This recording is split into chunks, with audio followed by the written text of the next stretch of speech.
Sam, a soldier fighting in Afghanistan, returns home. Back in the war zone, he is a hero, somebody to look up to. But here in New York, he's a mere security officer. There is an enormous dissonance between the things that he does for his country and the way he is treated back home. But in the opening scene, we learn that Sam will not let anyone disrespect him. It seems like there is a simple rule for drunks on his watch: if you decide not to respect the hygiene of the premises and the authority of the security officer, you are staying in the elevator for the night. Another main character, Amira, is a lawyer. She illegally sells DVDs on the street and wears a hijab incorrectly on purpose. However, even at first glance, one can sense her immense heart and will to live. She resides with her uncle, Bassem. When she approaches her building later that day, she sees Sam standing there awkwardly, trying to get inside. He asks Amira if she knows where Bassem Jafari's house is. He is a friend of his, but instead of letting him inside politely, Amira claims that Bassem doesn't have friends and that Sam smells like a cop. And so, Sam is left in the street. But soon he finds himself in Bassem's apartment anyway. As soon as Bassem hears his voice from the buzzer,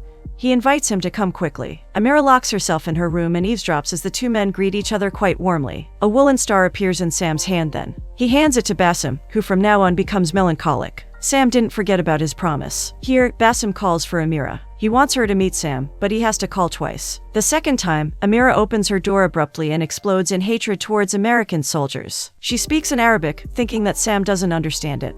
But in the end the latter answers in Arabic, and, even more enraged by this, Amira closes the door. Sam is immediately eager to leave. He is sure that he should leave, but Bassem doesn't let him do that. Instead, he tells him about the reason behind Amira's outburst. His brother was a translator with Bassem, back in Afghanistan, and he was shot by an American soldier. And so, for her, Sam is an enemy, a reason for his brother's passing. Sam is eager to leave once more. He doesn't want this to be awkward, but Bassem insists on his staying, and he even goes further. They will eat together. Naturally, it is quiet at the dinner table. Sam is the one trying to alleviate it. It seems like out of nowhere, a mask appears on his face, and he becomes a completely different person, not taking into account the hostile attitude of Amira. He tells two jokes. The first time, Bassem explodes in laughter, but the second time, he is silent and confused. In the end, Bassem falls asleep on the couch, and to be polite, Amira sees Sam out, who is still trying to dodge her hate. But winning Amira's heart as an American soldier seems completely impossible. Later that night, we see him in a radically different environment. In a stand-up comedy club, Sam is anxiously preparing to go up on stage. And when he does, he fails miserably. Other than one person laughing out of politeness, there is a deadly silence among the crowd. All Sam can do in the end is escape the embarrassment, apologize to the crowd, and walk away. The next morning, he goes to the Department of Veteran Affairs and asks for his medical records. But Janet, the administrator, is urging him to file a claim for disability. This way, he will have a lot of advantages. But Sam isn't disabled, so there is no way Janet can lure him into it.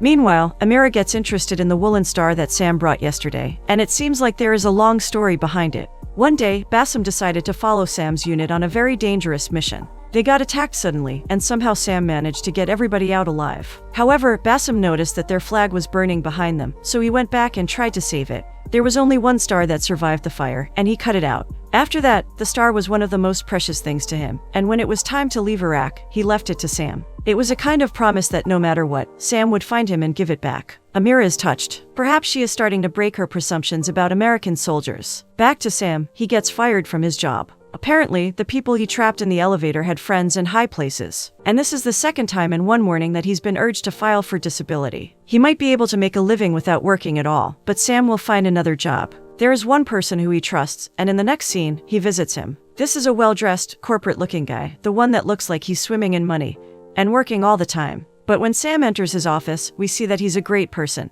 helping him in any way possible. His name is Charlie, and after their warm reunion, he finds out that Sam was let go. He offers him some money, knowing that it is a very long shot, and after he gets rejected, he stands up to fetch something. Here, we learn that Charlie and Sam are cousins. In Charlie's hands are the keys to the boat that their grandfather left for Charlie, and he wants Sam to have it. He barely touches her, and Sam will take much better care of her. He has been meaning to do it for a long time. Sam is extremely grateful, and he takes the keys happily. Finally, Charlie invites him to hang out tonight. There is a girl he wants to meet. And so, at a party filled with successful people all dressed up, Sam makes a great impression. It seems like he really is extremely funny when he tells jokes that are derived from his life experiences. There is a huge difference between him and these people, though. After 9/11, he got enrolled in the army, while this person got really close to it but never took the step. Charlie sees Sam's charisma and his way of presenting himself, and decides to offer him something. For a couple of years now, he's been trying to make a Vietnam veteran invest in his funds. He got close a couple of times, but never succeeded, so now he offers him this job. All he has to do is talk to this guy and swap some army stories with him. He is sure that Sam can do it. And if Sam gets this man to invest $10 million, Charlie will cut him a check for $50,000. Sam is surprised and excited all at once. Of course he is willing to do it. The next morning, Amira gets caught by a policeman. She is breaking 3 laws at once, so the officer takes her with him. Amira is extremely anxious. She might get deported for this. She is looking for any opportunity to run away, and fortunately, she gets the chance. She escapes the officer and is free again. Meanwhile, Charlie is talking to Sam, explaining to him the importance of looking sharp while working in sales. They should go and find him the best suits and ties for his job. When Charlie leaves, however, this endeavor becomes secondary. Bassem calls Sam and tells him what happened to Amira. Her fake ID has Bassem's real address on it, so they will be able to find Amira in a heartbeat. Bassem will return this Sunday and drive her to Michigan, where his cousin is, but before then, he needs her to be safe. Sam immediately offers help. She will be safe with him on Staten Island. When Sam gets to her, she is terribly anxious. She is trying to pack her bags as soon as possible, and the sight of Sam makes her even more frustrated. The latter tries to ask her a few things and somehow make a conversation, but Amira is still very hostile towards him. The first minutes of their second meeting are chaotic. Sam attempts to make her go with him, but it is the last thing Amira wants to do. She can look after herself, and this is when Sam demonstrates his sales abilities. Eventually, he manages to convince Amira, and his motorcycle plays a huge role in this. In the next scene, she is sitting silently on Sam's bed. The man is trying to be funny to win her trust and friendship, and it seems like Amira's ice is semi-broken at this point. She wants to do something better until Bassem returns, something more interesting. And the more interesting part proves to be extremely frightening for Amira. In the next scene, they are on a boat, and Amira finds herself gasping for air from fear. Her nerves are all over the place, to the point where she almost forgets about her contempt for American soldiers. Sam's jokes sound funnier, and for the first time, Amira laughs nervously in his presence. And to calm her down even more, Sam offers her to hold onto the steering wheel. Soon Amira is steering the boat, feeling much better but still anxious. She wants Sam to be close. She cannot control this boat by herself. And here, Sam decides to do something crazy. He tells Amira that he will jump,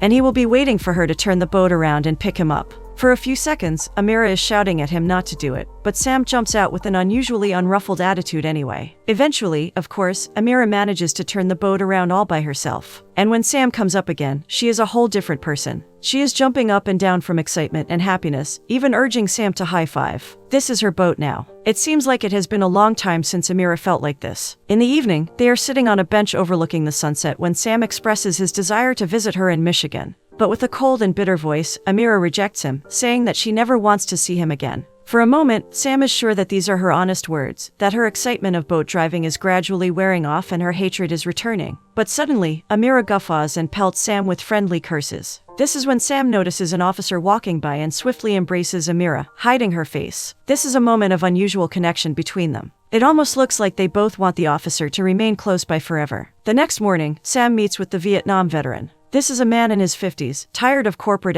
mucks like Charlie. His name is Jack. He and Sam hit it off right away. It seems like all Jack needed was a man he could trust, and Sam is just the right fit. If Sam's going to be the one in charge of his account, then he will gladly invest 25 rather than 10. He even invites Sam to his home this evening. Charlie is out of this world with happiness after the meeting. It turns out Sam is a natural. And since Jack invested a lot more than he expected, he will give Sam $100,000 rather than $50,000. Sam is over the moon, not even noticing the discrepancy between the numbers. Finally, Sam invites him to his engagement party this weekend. For a moment, Sam is confused. He didn't even know that Charlie was getting married, but the latter explains it with his fiancée's inattention. And he asks Sam to wear his uniform to the party. He really wants to show off his cousin, and for a moment, we get the sense that all he cares about is his image. But Sam has a sincere and genuine heart, and he trusts Charlie with his life, so he doesn't think anything might be amiss. That night, as Amira finds Sam's notebook and laughs at his jokes, Sam is with Jack. They are drinking scotch together, remembering funny stories from the army. It seems like both were longing for this kind of meeting.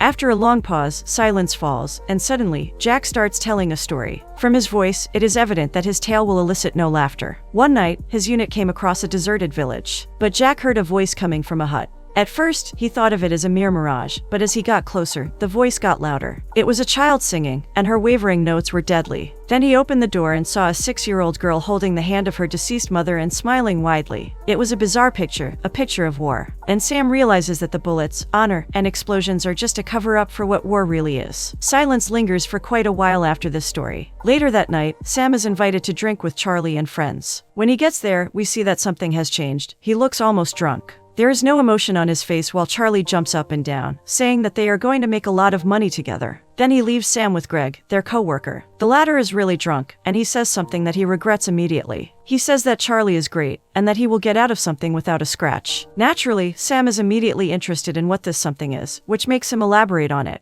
It seems like there is an ongoing investigation. Charlie is suspected of having overvalued some of his assets. Greg makes it sound like nothing, but Sam is no fool. To save himself, Greg then urges him to go inside, but Sam prefers to leave. He didn't know that he was coming to a strip club. This isn't his cup of tea. Amira is still holding his notebook when he gets home. And when he lays down on the floor, Amira tells him to sleep on the bed. It is his house, and she'll be fine on the floor. Sam isn't going to do that, of course, and neither Amira nor Sam will back down, so she comes down and lies next to him. Sam goes on and on about how ridiculous all this is, but eventually he is the one who breaks. Sam goes up on the bed, but he crams himself in the corner, leaving most of the bed empty. He thinks about something for a while, then tells Amira to come up. She cannot be thinking that something will happen. Naturally, Amira knows that nothing inappropriate will take place. Therefore, there is no reason for any of them to lay on the floor. And so, Amira and Sam suddenly find themselves lying together. Amira senses Sam's frustration and asks him what's going on. Sam cannot articulate it well, but it is clear that something is wrong with his job.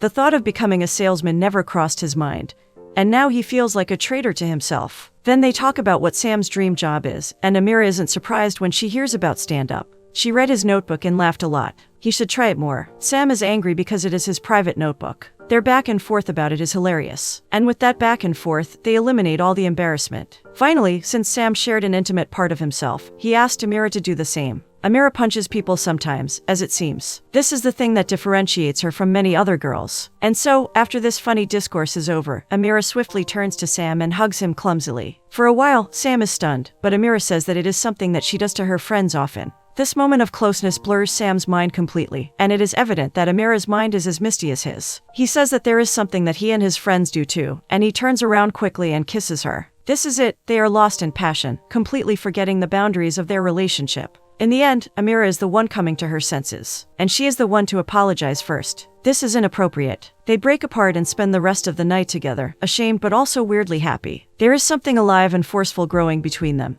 and it is the first time they have taken a quick glance at it. The next day, they go to Charlie's engagement party. Sam is addressed as a sergeant there. After he escapes Charlie's attempt to use him as a money-accumulating machine, he meets Claire, the fiancée. This girl has wanted for a long time to introduce Sam to a certain girl. Charlie has mentioned her too. Her name is Simone. And it is completely evident why they want him to meet her. Suddenly, Claire calls her. Sam is a little late to introduce Amira to her, and Amira senses exactly what is going on. She decides to make them flee, saying that she's a prostitute, and that even the dress she's wearing was bought by Sam. Naturally, the girls back away warily, and Amira and Sam are left alone. The latter isn't mad, he's just surprised at what Amira can do. Somehow, they are acting as a couple. They have a hilarious dialogue of wordplay, and after Amira tastes whiskey for the first time and kisses Sam on the cheek, the latter goes to have a little talk with Charlie. And so, in the next scene, he takes his cousin in private and puts on his serious face. With a strong but calm tone of voice, he asks him why he is being investigated. Charlie falls into denial. Finally, after he sees that Sam won't leave this place until he hears an answer that satisfies him, Charlie comes up with a solution for himself. He says that SCC is investigating several members of his company, and that it is a very organized procedure that is often conducted. They are not going to find anything illegal. Sam's face is still strict, but he yields, and they return to the party. He meets Nick, his uncle, and embraces him warmly. And after a brief, ordinary conversation, we see that there is an underlying conflict between the two.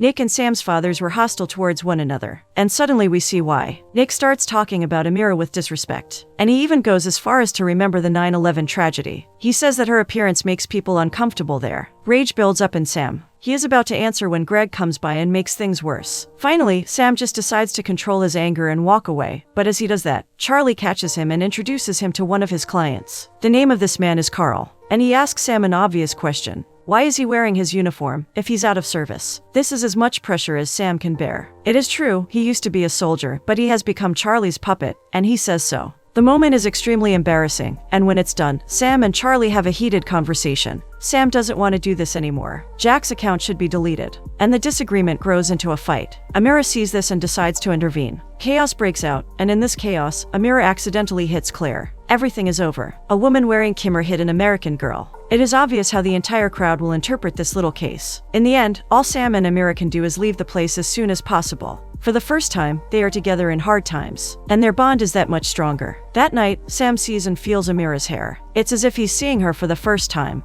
and there are no boundaries left between them. They embrace each other and kiss each other, and there is something more to it than mere passion. They spend the night together and are woken up by pounding on the door the next morning. There are officers at the door. It seems like Amira is being charged with.